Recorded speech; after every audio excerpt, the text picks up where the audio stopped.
La Segunda Guerra Mundial. Primera fase, de 1939 a otoño de 1942. La Segunda Guerra Mundial fue la más amplia, intensa y destructiva de las guerras perpetradas por la humanidad. Sus dimensiones fueron colosales. Afectó prácticamente a todas las naciones, incluidas las grandes potencias, y a casi todas las naciones europeas. Con más de 100 millones de militares movilizados, fue un largo periodo de guerra total, en que los contendientes pusieron toda su capacidad económica, militar y científica al servicio del esfuerzo bélico, borrando la distinción entre recursos civiles y militares.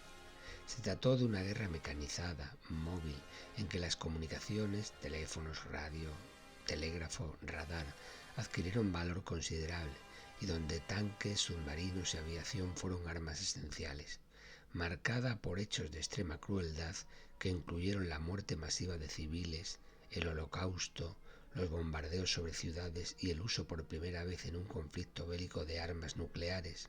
Se estima que el número de bajas civiles en relación a la de combatientes fue superior en una relación de 2-1 y produjo alrededor de 60 millones de fallecidos, lo que entonces equivalía al 2% de la población mundial.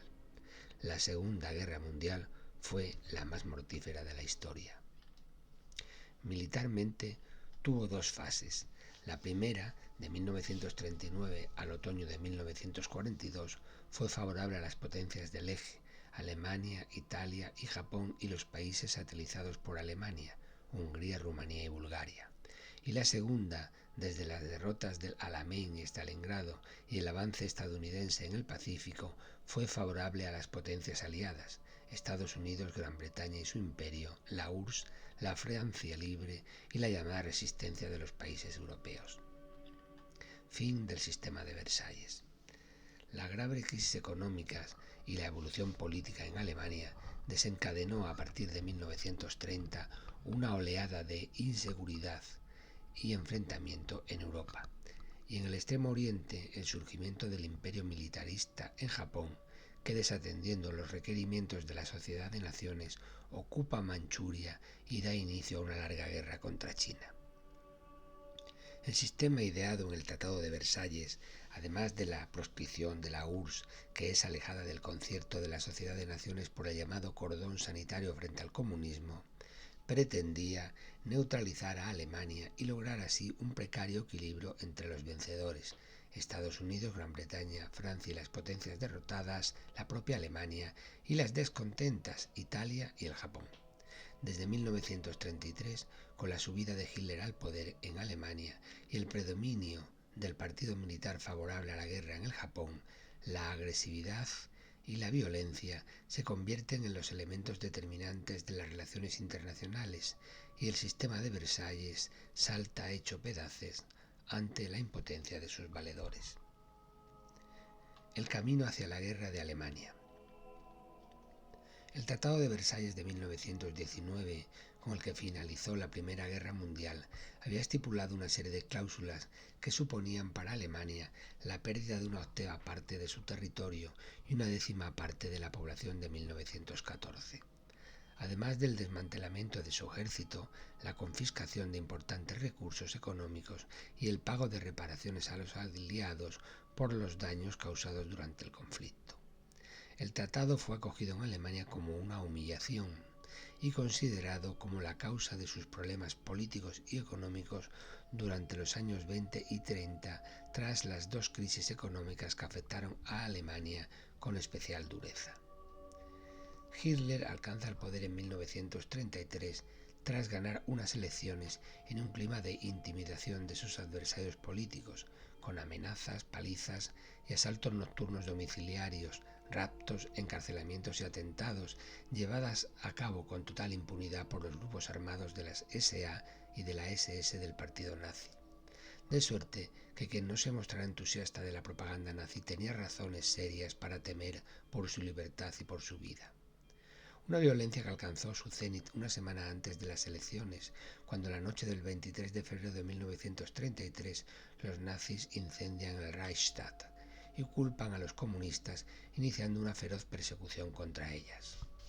Con la obtención del poder, la Gestapo, la policía secreta nazi, procede al arresto de miles de adversarios políticos que son trasladados a campos de concentración o son torturados y directamente asesinados. La persecución de la Gestapo se extendió a los socialistas y a los liberales y se cebó particularmente en los judíos, el grupo social más afligido. De acuerdo con la doctrina nazi, solo los miembros del grupo racial ario eran dignos de ser alemanes. Las demás razas, eslavos, latinos, eran considerados infrahombres a los que se podía esclavizar, mientras que a los judíos su propósito era directamente exterminarlos. De hecho, los pogroms comenzaron ya antes de 1933 y durante la guerra fueron asesinados en masa en los campos de exterminio unos 6 millones de judíos europeos. Hitler supo expresar mejor que nadie el rencor, la agresividad y las apetencias que se incubaban en el alma de sus compatriotas. Cuando prometió ricas tierras y esclavos en el este, cada alemán se sentía propietario y señor de tierras y esclavos rusos y ucranianos. El camino hacia la guerra viene marcado, por tanto, por los distintos conflictos internacionales provocados por el proyecto político nazi. De modo que en la historiografía contemporánea es unánime la opinión sobre que la Alemania nazi es la verdadera responsable de la guerra. Así, ya en 1933, Alemania se retira de la Sociedad de Naciones.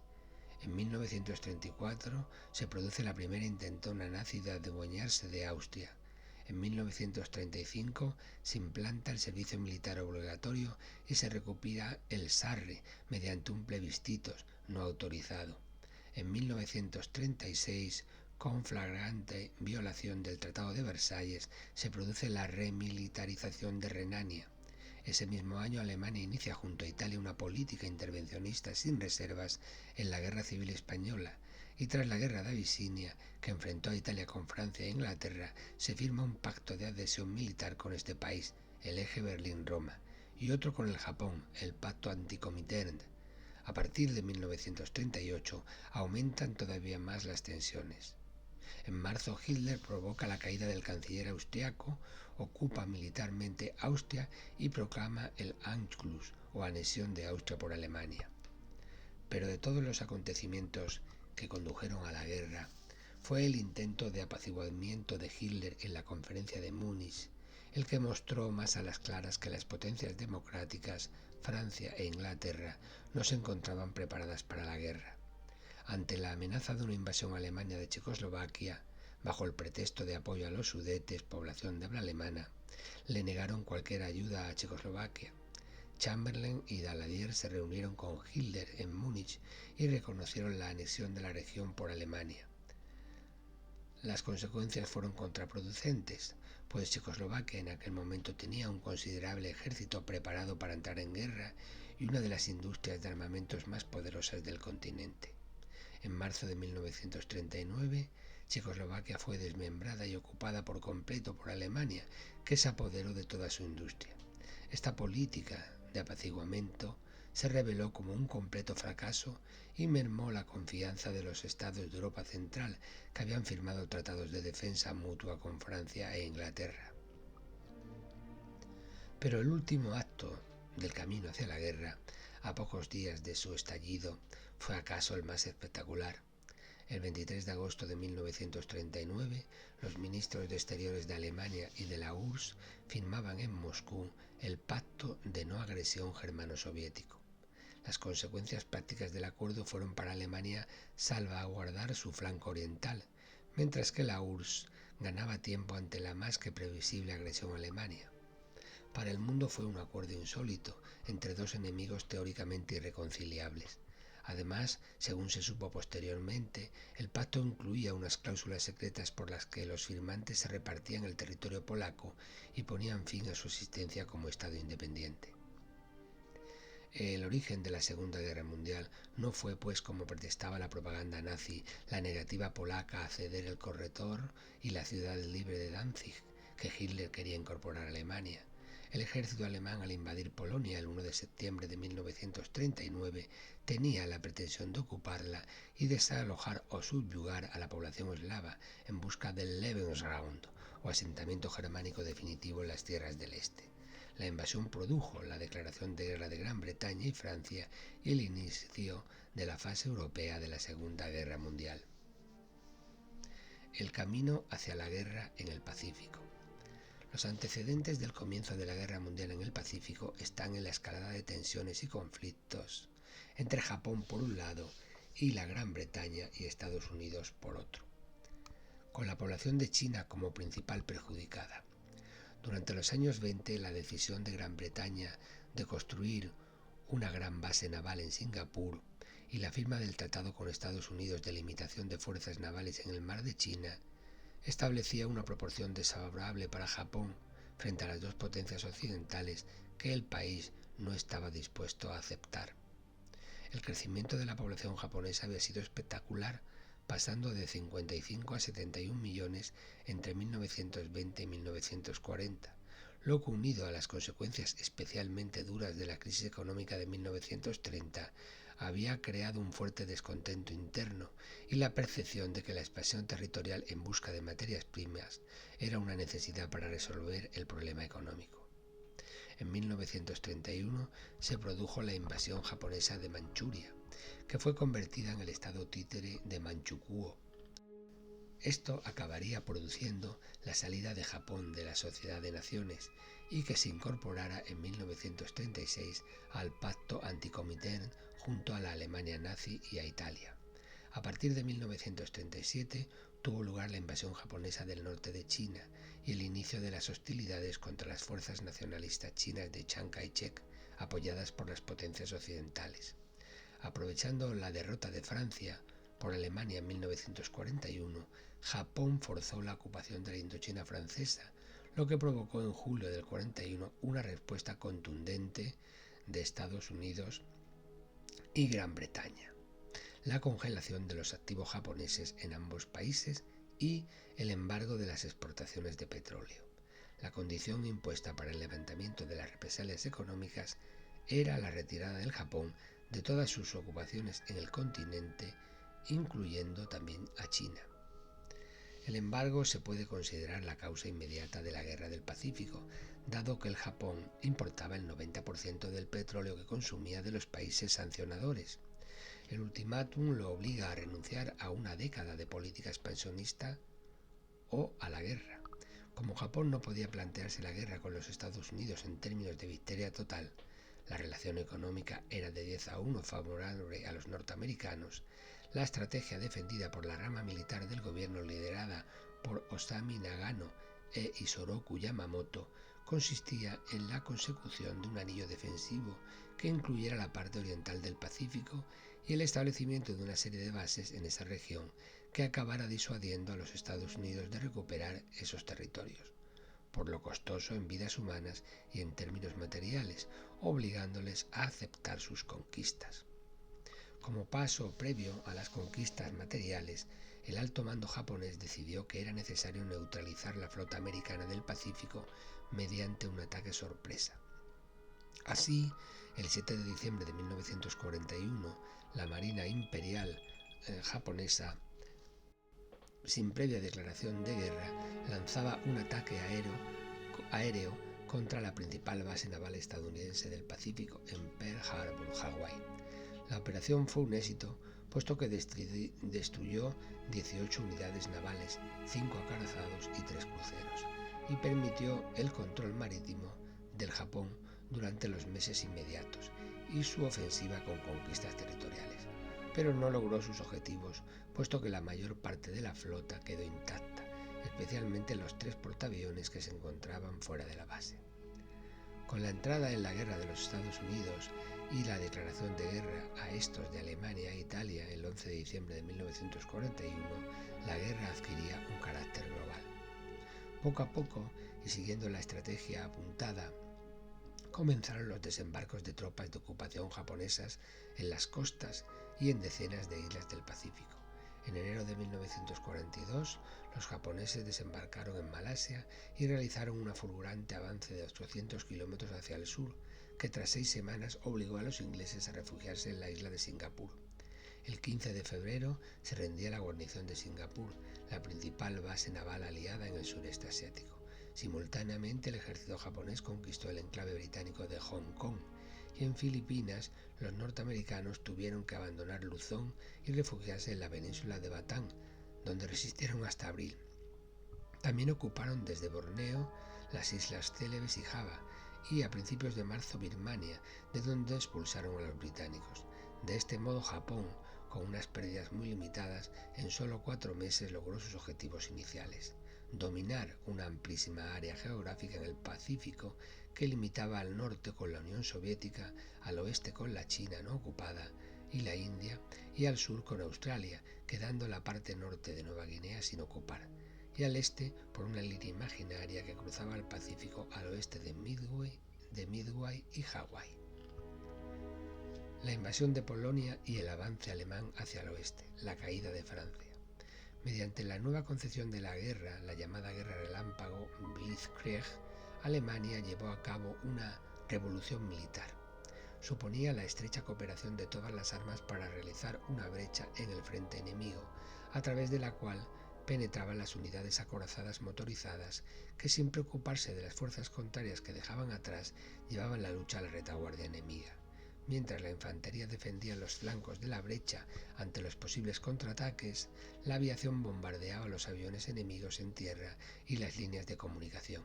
De este modo adquiría la supremacía aérea e impedía el envío de refuerzos y la paralización de las fuerzas terrestres. Finalmente, la infantería reducía las bolsas de resistencia que los carros de combate habían dejado tras de sí. El elemento clave de esta forma de guerra fue la creación de las divisiones acorazadas, que permitían al ejército alemán una rapidez espectacular, a diferencia de otros ejércitos que utilizaban sus tanques como unidades de reconocimiento o de apoyo a la infantería. Durante la invasión de Polonia, el ejército alemán, obtenida la absoluta superioridad aérea, rompió las principales defensas polacas en tan solo una semana, y en la segunda semana los tanques se encontraban ya a 200 kilómetros de Varsovia. El gobierno polaco tuvo que huir y refugiarse en Rumanía. A pesar de la resistencia de la guarnición de Varsovia hasta el 28 de septiembre, la rendición de las últimas tropas polacas se produjo el 7 de octubre. La brevedad de la campaña no da idea de la enormidad de las bajas polacas, estimada en 100.000 muertos, 200.000 huidos y la aprehensión como prisioneros de más de 1.000.000 de personas. Por su parte, el ejército soviético, conforme al protocolo secreto, invadía Polonia por su frontera oriental y en junio de 1940 invadía las repúblicas bálticas de Estonia, Letonia y Lituania, que fueron anexionadas a la Unión Soviética.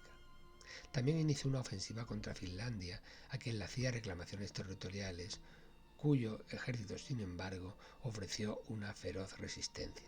Finalmente, a partir del 1 de febrero de 1940, y ante la disparidad de fuerzas, Finlandia se vio obligada a negociar un tratado de paz, en el que tuvo que ceder los territorios reclamados por los rusos. El error de cálculo del Estado Mayor del Ejército Rojo sobre el poder militar finlandés costó a los rusos 200.000 bajas frente a las 25.000 finlandesas. Esto determinó una infravaloración del Ejército Rojo por parte de todos los contendientes, que tendría notables consecuencias en la proyectada invasión nazi de la URSS para el verano siguiente. Tras la invasión de Polonia siguió un periodo de casi 6 meses sin ofensivas, hasta que en abril, motivado por los desembarcos británicos en Noruega para tratar de cortar el abastecimiento de hierro sueco a Alemania, la Wehrmacht se lanzó sobre Dinamarca y Noruega. La derrota británica en la campaña terrestre de Noruega llevó a la dimisión de Chamberlain y a la elección de Winston Churchill como primer ministro británico para sustituirle. En el mes de mayo, las divisiones alemanas invadieron Holanda y Bélgica, cuyos ejércitos se retiraron, propiciando la rendición de ambos países, a fin de evitar los despiadados bombardeos contra la población civil en las ciudades, como el de Rotterdam del 14 de mayo de 1940. Al tiempo que las tropas alemanas de la división acorazada mandadas por el general Guderian atravesaron el difícil camino de las Ardenas, considerado impenetrable por los teóricos de la defensa estática, y llegaron al río Mosa a la altura de Sedan, y derrotaron a los franco-británicos empujándolos hacia el norte. El 23 de mayo, tras la toma de Boulogne y de Calais, las tropas acorazadas de Guderian se situaron a 15 kilómetros de Dunkerque, donde quedaron embolsados el grueso de las tropas expedicionarias británicas y una gran parte de las francesas. Sorprendentemente, por órdenes directas de Hitler, se suspendió el ataque terrestre sobre esta localidad y así se dio ocasión a la prodigiosa Operación Dínamo, un rescate naval que duró una semana bajo el continuo bombardeo aéreo alemán. La Marina británica y todo tipo de embarcaciones privadas lograron cruzar el Canal de la Mancha y consiguieron regresar a Gran Bretaña a 338.000 soldados. El 5 de junio de 1940 se inició la ofensiva sobre Francia. Salvada una resistencia inicial, ya el 9 el ejército alemán pudo atravesar el Sena sin grandes dificultades. Italia entonces aprovechó para declarar la guerra a Francia, pero sus tropas fueron contenidas pese a la descomposición del ejército francés. Las tropas alemanas entraron en París el 14 de junio. El 16 dimitió el jefe del gobierno francés, siendo sustituido por el mariscal Pétain. El armisticio, que fue refrendado en el mismo vagón en que se había firmado el de la derrota en la Primera Guerra Mundial por exigencias de Hitler. Las condiciones de paz establecían la división de Francia en dos, pasando a depender de Alemania la del norte, así como una franja de terreno que permitía el control de toda la costa atlántica y del ferrocarril hasta la frontera española. El resto de la Francia no ocupada, el imperio colonial y la flota constituyeron el nuevo Estado francés con un gobierno con sede en Vichy, presidido por Laval, que estuvo en permanente subordinación a los nazis.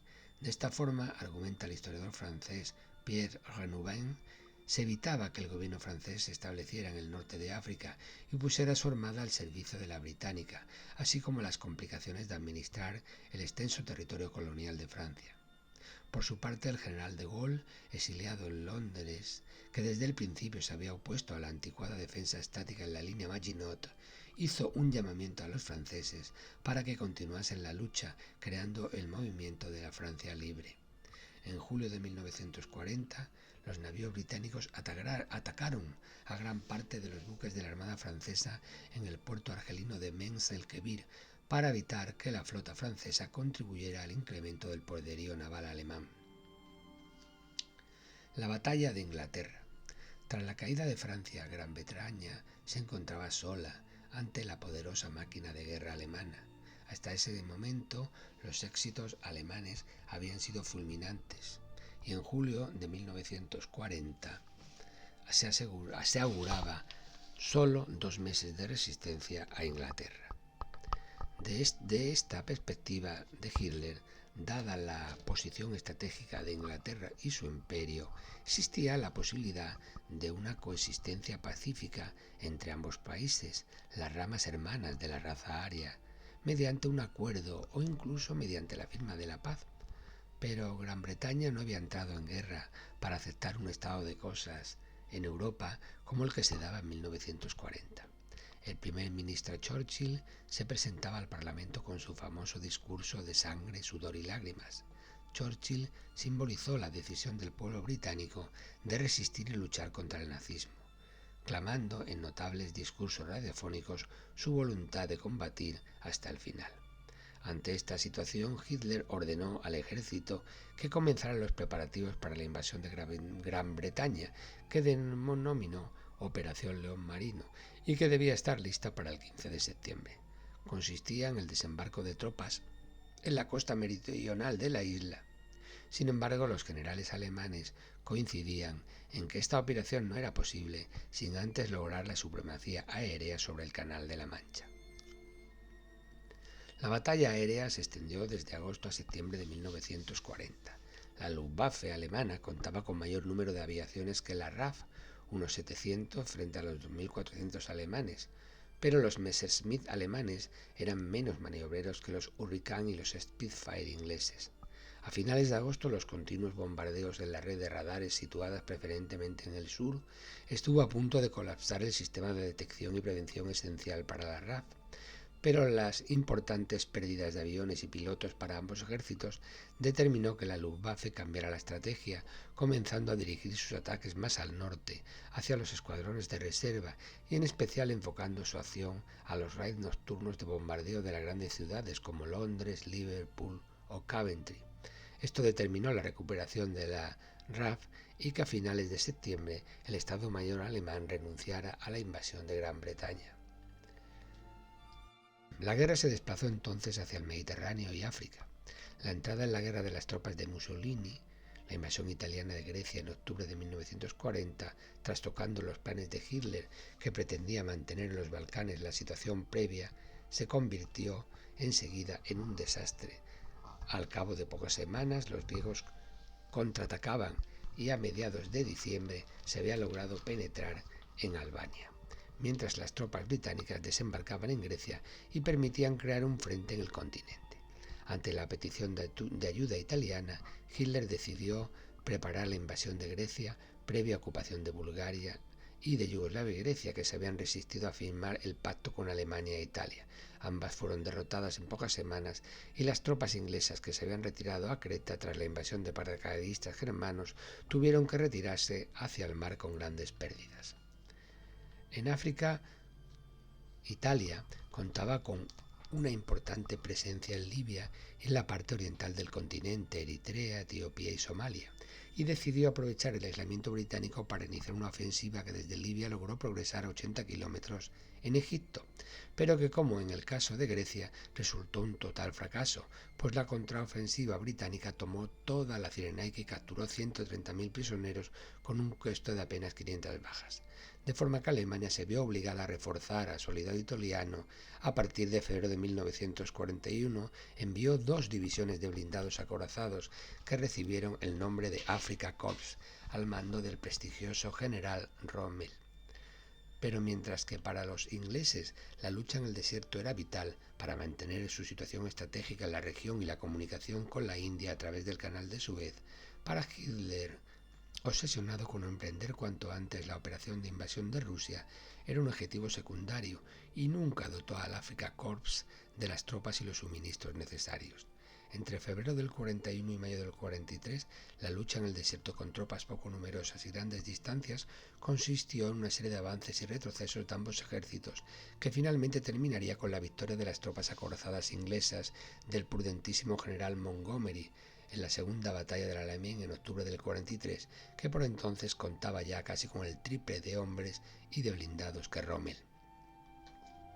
El otro gran escenario de la guerra fue la denominada Batalla del Atlántico, es decir, el intento de la marina alemana de derrotar a Gran Bretaña mediante la asfixia económica a través del hundimiento de los mercantes y privar así al país de la importación de alimentos y materias primas indispensables para su supervivencia.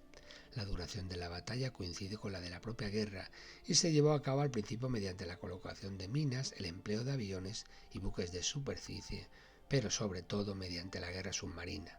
Ante el fracaso de la Marina de Guerra alemana frente a la Royal Navy británica, la producción dio prioridad a los submarinos U-Boot tras la conquista de Francia. Al poder utilizar los puertos de la fachada atlántica francesa, los submarinos alemanes aumentaron su eficacia destructora.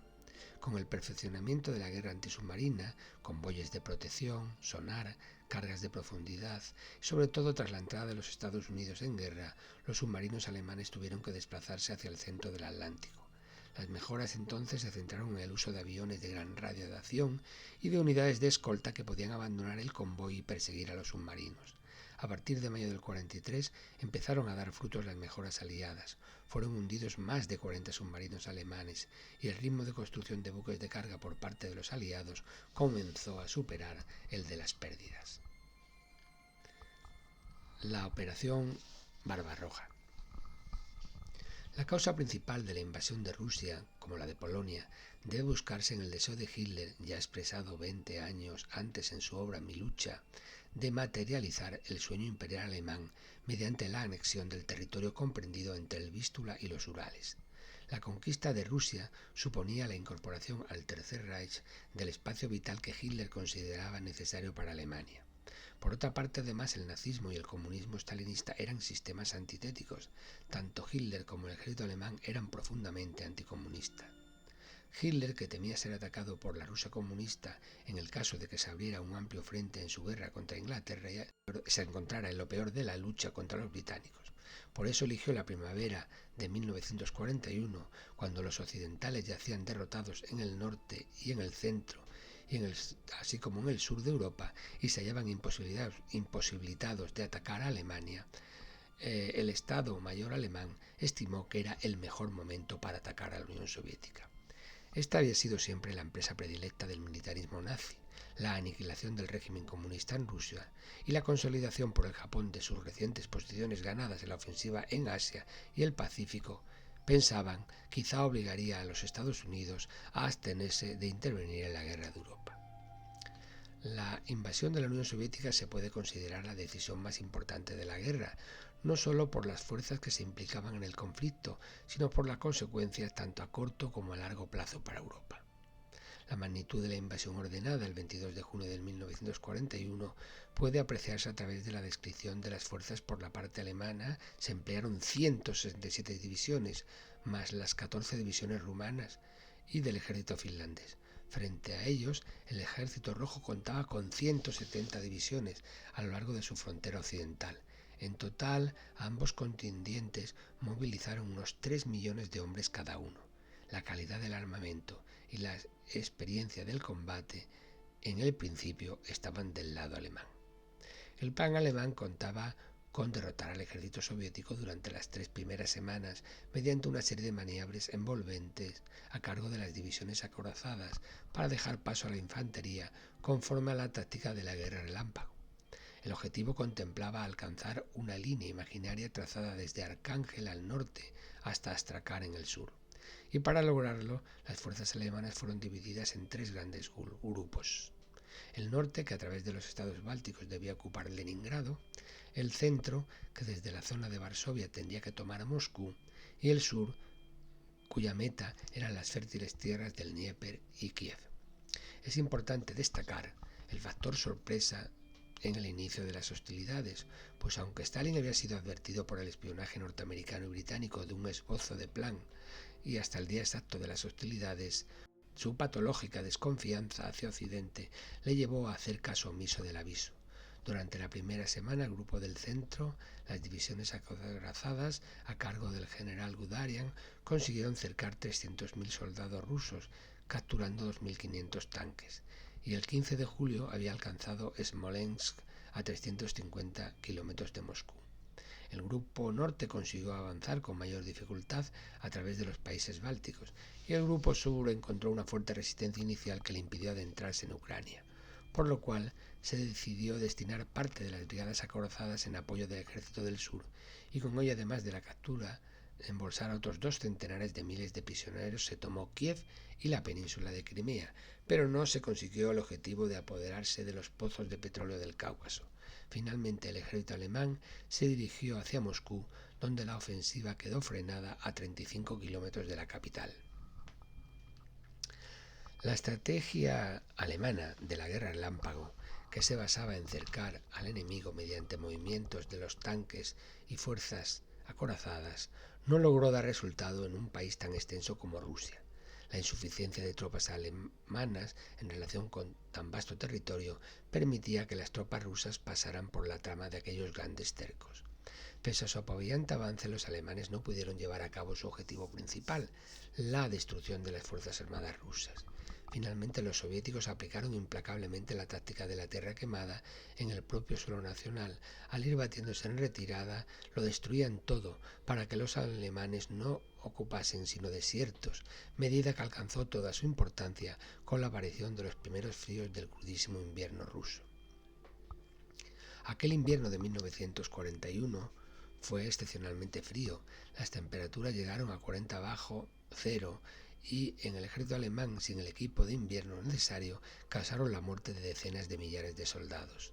Las unidades motorizadas alemanas quedaron paralizadas en medio del barro y la nieve. Se hizo evidente que el Estado Mayor alemán había calculado mal las reservas soviéticas, su capacidad de combate y el factor del atraso en las comunicaciones rusas. En enero del 41 se produjo la primera contraofensiva soviética en todos los frentes. Hitler reaccionó prohibiendo la retirada o el abandono de las posiciones y el frente quedó estabilizado durante todo el invierno. El objetivo de la Operación Barbarroja, vencer antes del invierno al ejército soviético, había fracasado y dejaba patente los primeros desacuerdos entre Hitler y los generales de la Wehrmacht. Tras el durísimo invierno de 1941, en la primavera del 42, mejoradas las condiciones meteorológicas, se inició una doble ofensiva sobre Stalingrado y el Cáucaso. Es la última vez que da resultado la táctica del Blitzkrieg, pero el avance en profundidad de las tropas alemanas, lejos de sus bases de aprovisionamiento, como para Napoleón, resultaría al final un desastre. No se logró tomar el petróleo del Cáucaso, quedando frenada la ofensiva en las montañas. Stalingrado, la ciudad del Volga, se convirtió entonces en una obsesión para Hitler. Con su ocupación pretendía cortar el abastecimiento de petróleo a la URSS desde los yacimientos del Cáucaso a través del río. Fue una imprudencia desastrosa detener durante meses al combativo Sexto Ejército al mando del general von Paulos sobre la línea del Volga. En noviembre de 1942, los rusos iniciaron un contragolpe por el Don y el ejército alemán que había ocupado la orilla occidental del Volga quedó cercado en Stalingrado. Hitler se negó a autorizar la retirada y los 200.000 hombres de von Paulos, sin otro apoyo que un precario suministro aéreo, fue diezmado. En el momento de su rendición, en enero de 1943, contaba con unos 90.000 hombres medio congelados y en estado de desnutrición. El cambio de signo de la lucha. La entrada de los Estados Unidos en diciembre de 1941 en la guerra va a cambiar la suerte de las armas, pero durante 1942 todavía Alemania y Japón van a mantener la ofensiva en varios frentes. En el otoño, en el norte de África, Rommel era derrotado por los ingleses en el Alamein y empezaba la persecución del Afrika Korps hacia el oeste, que sin interrupción había de llevarlos a Trípolis en febrero del 43. Con el desembarco de las tropas americanas en Marruecos y en Argel en noviembre del 42, que posibilitaba la inminente apertura de un segundo frente en el sur de Europa a través de Italia, y sobre todo el desastre de la ofensiva en Stalingrado y el Cáucaso, sitúan ya al ejército alemán en posición defensiva.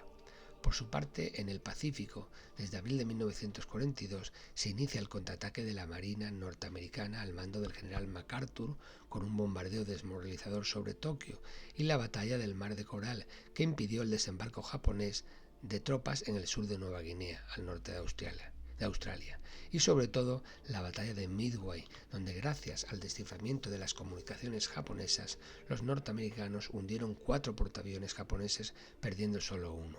Midway supuso la supremacía de la presencia de fuerzas navales norteamericanas en el Pacífico y situó al Japón en una posición defensiva.